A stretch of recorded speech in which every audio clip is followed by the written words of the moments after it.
बिस्मिल्लाहिर्रहमानिर्रहीम। अस्सलाम वालेकुम नाज़रीन, मैं हूं महरीन सब्तैन, देख रहे हैं आप मेरा यूट्यूब चैनल। नाज़रीन, आज की वीडियो में एक बार फिर से मैं कुछ चीज़ों को बेनकाब करूंगी, कुछ ऐसे इंकशाफात आपके सामने करने हैं कि आपको हैरत होगी कि किस तरह से गेमें खेली जाती हैं, किस तरह से झूठ के एक दरबार लगाया जाता है, झूठ की एक अदालत लगाई जाती है, एक झूठी अदालत लगाई जाती है और उसके अंदर अपने झूठ को सच बताने के लिए, सच प्रूव करने के लिए किस किस तरह के झूठ पे झूठ बोले जाते हैं। ज़हीर नामी वो लड़का जिसको इस वक्त कह रहे कि वो नामजद मुल्ज़िम है, जिसने अपनी बेल करा ली है, ये ज़हीर जो है इसने एक दरख्वास्त दी और ये जो दरख्वास्त दी है ये बड़ी अजीब व गरीब सी दरख्वास्त है। सबसे पहले तो ज़हीर की जान को किससे ख़तरा है, ज़हीर पर किसने कातिलाना हमला किया और वो कौन लोग हैं जो इतने निडर हैं जो अदालत के अहाते में असलहे समेत पहुँच गए। ये तमाम तर तफसीलात क्या है ये आज आपको इस वीडियो में बतानी है।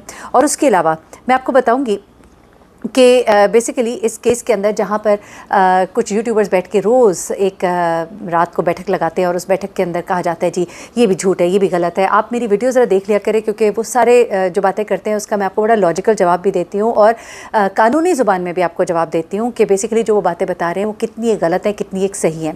अब उसके अंदर बार बार ये कहा गया जी दुआ तो कभी भी नहीं जाएगी, दुआ तो कभी भी नहीं जाएगी, लेकिन जब उनको पता लगा कि अब दुआ का जाना ठहर गया तो फिर अब उन्होंने एक और बात कही। उन्होंने कहा कि हम तो ये चाहते थे कि दुआ और ज़हीर को प्रोटेक्शन मिले, तो बस वो प्रोटेक्शन मिल गई। हमारा तो यही मामला था। भाई हम तो खुद कहते हैं ठीक है उनको प्रोटेक्शन मिले ताकि कल को खुदा ना खास्ता कोई तीसरा बंदा, कोई आप ही में से ना आके उनको मार दे, कुछ खुदा ना खास्ता कोई इस तरह की बात हो तो उसमें ये तो बेहतर है कि उनको प्रोटेक्शन दी जाए ताकि मेहदी अली काज़मी को गंदा करने के लिए ये हरकत भी की जा सकती है। मैंने आपको एक चीज़ बताई थी, मैंने कहा था ये जो लोग हैं ये 2000 के मुँह से कहलवा रहे हैं कि मैं खुदकुशी कर लूँगी तो उसको मारा भी जा सकता है। फिर दूसरी बात मैंने आपसे ये कही कि ज़हीर को भी साथ में मारा जा सकता है। उसकी वजह क्या है कि लोग तो कोई और हैं जिसके पीछे हैं, इस गिरोह के कारिंदे कोई और ही हैं, ये मोहरे ये किसी और के हैं। अच्छा, उसके बाद एक और चीज़ कि ये भी किया जा सकता है कि वहाँ पर इनके साथ कोई ऐसी कार्रवाई डाली जाए जिसके बाद ये कहा जाए कि ये तो मेहदी अली काज़मी ने कराया। तो मैं तो कहती हूँ कि इन्हें प्रोटेक्शन मिलनी चाहिए और प्रोटेक्शन मिले। अब वो इस बात के ऊपर आ गया है। इससे पहले जो ये बात करते थे वो ये बात होती जी 2000 को नहीं जाना, वो नहीं जाएगी। अब एक और चीज़ जो है प्रोपेगेंडा किया जा रही है, 2000 ने अपने आप को लाहौर में रोकने के लिए पक्का बंदोबस्त कर लिया। वो जो पक्का बंदोबस्त किया है ना उसके ऊपर भी पूरी डिटेल्स है मेरी। वहाँ पे वो जो वकील साहब हैं और मेहदी अली काज़मी साहब वो जो पक्के बंदोबस्त के लिए लाहौर जाके उन्होंने पेश होना है वो भी मैं आपको सारा बताऊँगी, लेकिन वो नेक्स्ट वीडियो में होगा। बड़ी माज़रत के साथ मुझे नेक्स्ट वीडियो कहनी पड़ती है क्योंकि इस वीडियो के लिए मेरे पास बहुत सारा कॉन्टेंट है। अच्छा, उसके बाद मैं आपको ज़रा एक एक करके चीज़ें बताती जाती हूँ। और ख़ास तौर पे मेहदी अली काज़मी की वाइफ साइमा जो है उनकी एक बहुत बड़ी कामयाबी है अपनी बेटी के लिए। साइमा ने जिस तरह का स्टैंड लिया और मैं इसे कहूँगी साइमा की कामयाबी है। साइमा ने अपनी बच्ची के लिए जो अभी तक जितने भी दुख उठाए थे, जितनी तकलीफ़ें उठाई थी, आज समझे कि अदालत ने उन दुखों को, उन तकलीफ़ों को महसूस भी किया और उस दुख और तकलीफ़ को महसूस करते हुए उनकी कौन सी दरख्वास्त जो है उसे मंजूर किया। तो ये मैं सब आज आपको बताती हूँ, ज़रा एक एक करके सुनते जाइएगा। सबसे पहले तो मैं आ जाती हूँ कि 2000 की जो कम उम्री की शादी का जो केस है सिंध हाई कोर्ट में, उसमें अब ये जो ज़हीर और शब्बीर है ना, ये अब सबसे पहले तो ये चाहते हैं क्योंकि 1 लाख के मचल के जमा कराने थे, उसके लिए पैसे नहीं हमारे पास। पे कहा गया जी अब हमारे जो बैंक अकाउंट्स है वो बहाल किया जाए। तो सेक्रेटरी ख़जाना गवर्नर स्टेट बैंक को नोटिस जारी कर दिए गए। ठीक है, तो इस पर वो जो यूट्यूबर्स हैं ना बहुत खुश हो रहे हैं, छलांगे मारे जी बड़ी कामयाबी, बड़ी कामयाबी। भाई उन्होंने मचल के देने हैं, उनके पास पैसे नहीं है। अब उनको पैसे देने के लिए ये उन्होंने बहाना तराशा तो चलो ये नोटिस जारी हुआ। अच्छा, वफाकी सेक्रेटरी दाखिला IG सिंध DG नादरा को नोटिस जारी किया गया क्योंकि जाहिर सी बात है इनके तमाम जो ID कार्ड्स हैं चीज़ें ब्लॉक की गई क्योंकि ये खदशा था कि ये मुल्क से फ़रार हो सकते हैं। तो इन वजूहात की बिना पर यह इक़दाम उठाया गया। अच्छा, उसके बाद अदालत ने फ़रीक़ैन से 29 जुलाई के लिए जवाब तलब कर लिया इस मामले पर।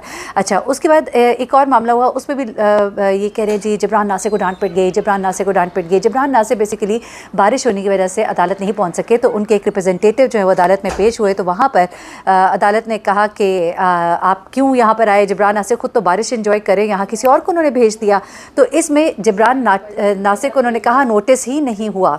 ठीक है ना। उसके बाद अदालत ने ये केस जो है 29 जुलाई के लिए मुलतवी कर दिया। तो जनाब जबरान नासिर ने बेसिकली यहाँ पर पेश होना था, बारिश थी, बारिश की वजह से वो यहाँ पे पेश नहीं हो सके, लेकिन उनको नोटिस ही नहीं था इसके अंदर। उसके बावजूद वो अगर पेश हो रहे थे तो एक और मामला है। तो पहले चीज़ों को ठीक से समझ लिया करें, फिर उसके बाद चीज़ों के हंसी मजाक और ठट्ठे उड़ाया करें।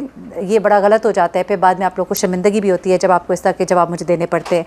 अच्छा, उसके बाद जो बहुत बड़ी कामयाबी 2000 की वालदा की है वो पहले आपको बताती हूँ, फिर ज़हीर के ऊपर कातिलाना हमला और ये तमाम चीज़ें इस बारे में भी ज़रा आपको बताती हूँ। 2000 की वालदा ने साइमा काज़मी की दरख्वास्त पर समाअत हुई।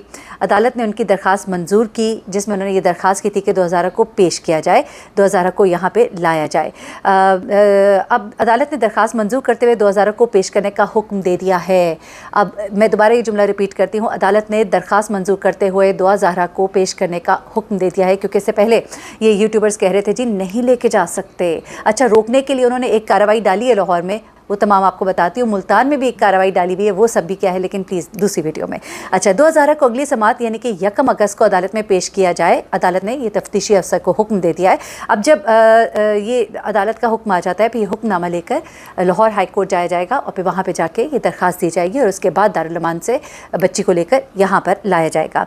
अच्छा, उसके बाद ये है कि 2000 के अगवा का केस अदालत में चल रहा है, दरख्वास्त गुजार ने कहा, और उसमें ये कहा, यानी कि साइमा ने ये कहा, और उसके बाद उन्होंने कहा कि मेडिकल बोर्ड की जानिब से रिपोर्ट आने के बाद ये केस चाइल्ड मैरिज एक्ट के ज़िम्मे में आता है। इस बात को तस्लीम करते हुए अदालत ने पे ये हुक्म जारी किया है और उसके बाद ये अब मामला जो है आगे से बढ़ेगा कि अब 2000 को इंशाल्लाह लाहौर से कराची लाया जाएगा।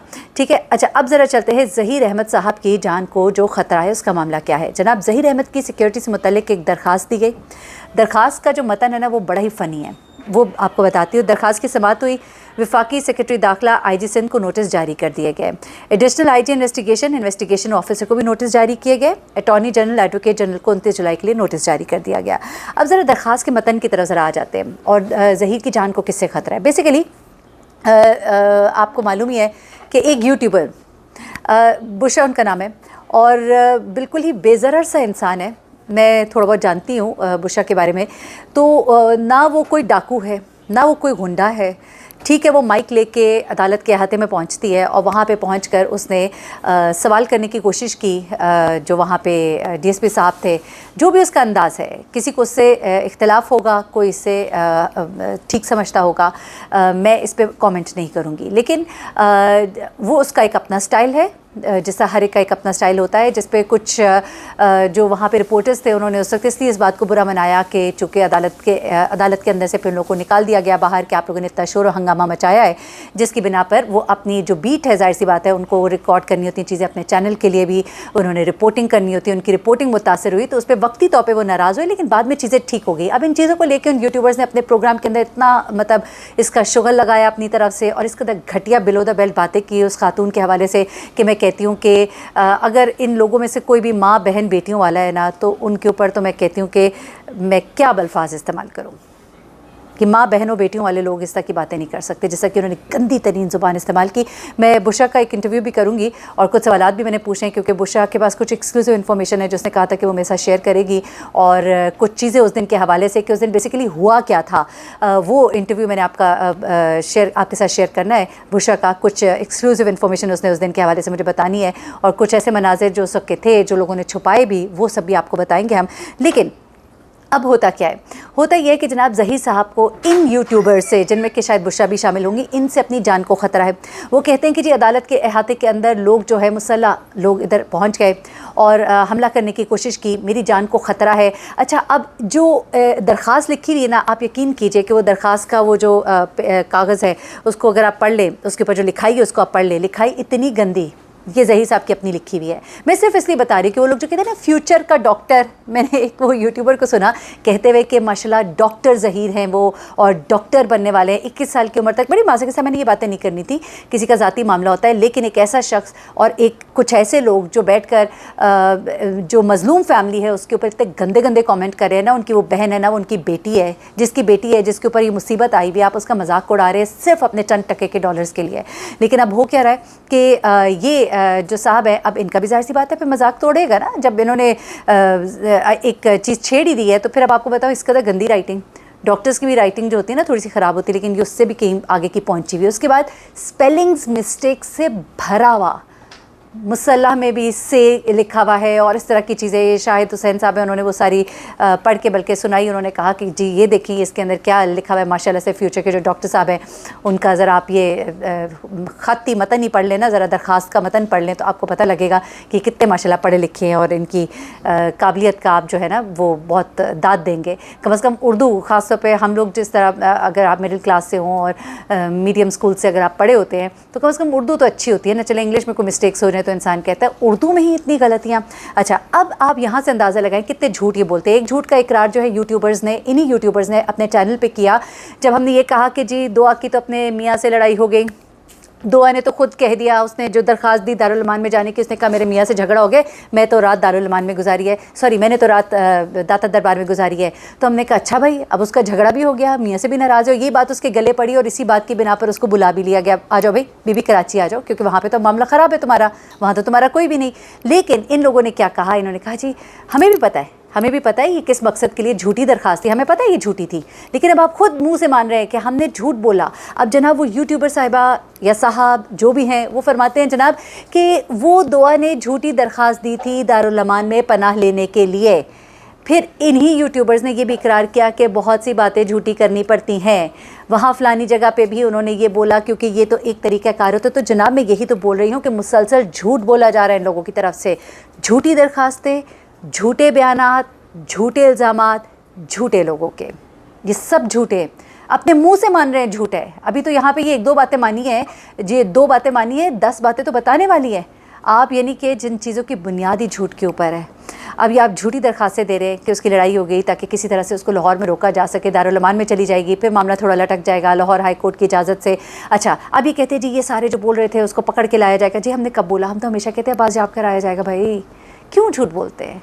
किसी एक आदमी ने बोल दिया होगा गली मोहल्ले में चलते हुए, तो आपने उसको पकड़ के सबको एक ही आपने उससे मतलब के कर दिया ना। आप लोग का तो काम ही है कि आप बस वो एक कोई चीज़ इधर उधर से पकड़ते हैं ताकि सबको उसी से एक ही सोटी से हाँक दे, तो सबको एक सोटी से ना हाँका करे। जो जेन्युइन रिपोर्टिंग कर रहे हैं उनको सुनिए, जेन्युइन रिपोर्टर्स जो है वो ये बातें नहीं कर रहे हैं, ठीक है। तो आप ABCDs की बात ना करें, आप जेन्युइन रिपोर्टर्स की बात करें, और मेरा ख्याल है कि लोगों को भी चाहिए कि जेन्युइन रिपोर्टर्स को सुना करें।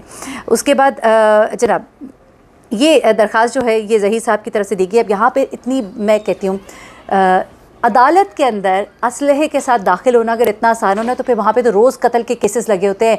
किसी का वो बंदा छुट जाता है, किसी का पकड़ा जाता है, तो हर दूसरे रोज़ वहाँ पे गोलियाँ चल जाए। हाँ कभी कभी ऐसे वाक़यात भी हुए हैं बट वेरी वेरी रेयर, और बहुत सिक्योरिटी होती है। और ये एक हाई प्रोफाइल केस है, आपने देखा नहीं है किस तरह से इनको पेश किया जाता है। आपने देखा नहीं था वो जो कल मैंने वीडियो चलाई जिसमें ज़हीर साहब आ रहे थे और क्या डॉन बने हुए, क्या आगे पीछे बंदे खड़े, ये मतलब आप एक्सपेक्ट कर रहे हैं कि वो इसमें कोई असलहा में, वो भी ये इस तरह के यूट्यूबर्स जो हैं ये बेचारे जो इतनी मुश्किल से वहाँ पे पहुँचते हैं, सवाल जवाब करते हैं तो उनको धक्के मार दिए जाते हैं। ये इस तरह की बातें ना किया करें, किसी और को जाके बेवकूफ़ बनाएं। तो जनाब ये तमाम तर मामला थे अभी तक के, मैंने कहा आपको मैं रिपोर्ट कर दूँ। 2000 को लाने के लिए अहकाम जारी हो गए, वालदा की दरख्वास्त मंजूर हो गई। वो लोग जो बातें करते रहते हैं वो सिर्फ झूठी बातें करते हैं। हम आपके सामने सच्चे हक़ाइक़ लेकर आते हैं। अदालत से मैं कोर्ट हेयरिंग से आपको चीज़ें निकाल के बताती हूँ और चीज़ों को बड़ी ज़िम्मेदारी के साथ बताती हूँ। आप उनको टैली कर लिया कीजिए। और जो लोग वहाँ पर बैठ के बातें कर रहे होते हैं ना, वो आधा सच और आधा झूठ बताते हैं। थोड़ा सा वो कोर्ट का बताते हैं, बाकी सब वो बताते हैं जो उनके अंदर से निकल रहा होता है। मुझे महरीन सप्तान को इजाज़त दीजिएगा। अपनी दुआ में मुझे भी याद रखिएगा। अपना बहुत ख्याल रखिएगा। अल्लाह हाफ़िज़।